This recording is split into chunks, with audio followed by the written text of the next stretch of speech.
blunt warning from Washington has sent shockwaves through NATO, with US Secretary of State Marco Rubio openly questioning whether the alliance is still worth it for America if key European allies deny US forces access to military bases during crises.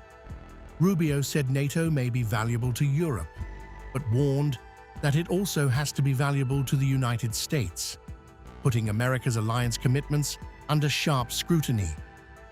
Understand NATO's valuable to Europe, and it should be. It also has to be valuable to the United States. So we always have to make that argument in every administration, in every era. And that's what we're in the process of doing now, is explaining, this is the value of NATO to the United States.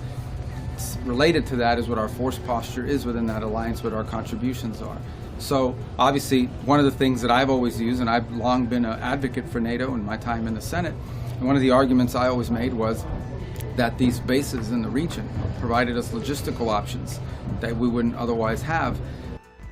Rubio's sharpest line came when he suggested NATO's credibility itself comes into question if US forces cannot use Allied bases in wartime.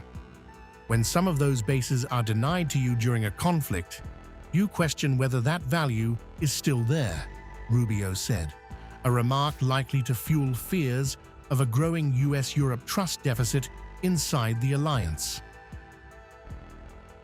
Rubio also hinted that Europe may not always enjoy America's military shield, saying there are going to be eventually less US troops in Europe, signaling that Washington could reduce its military footprint as strategic priorities shift.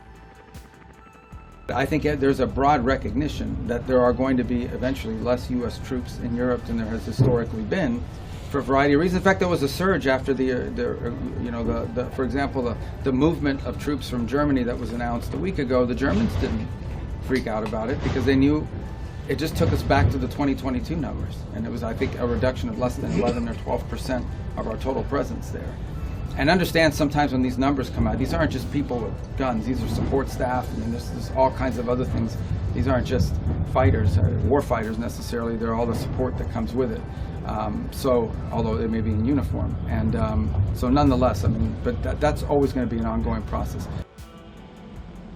On Iran, Rubio issued another stark warning over the Strait of Hormuz, saying if the vital oil choke point is threatened, someone's going to have to go in and do something about it, a statement carrying clear military overtones amid escalating regional tensions.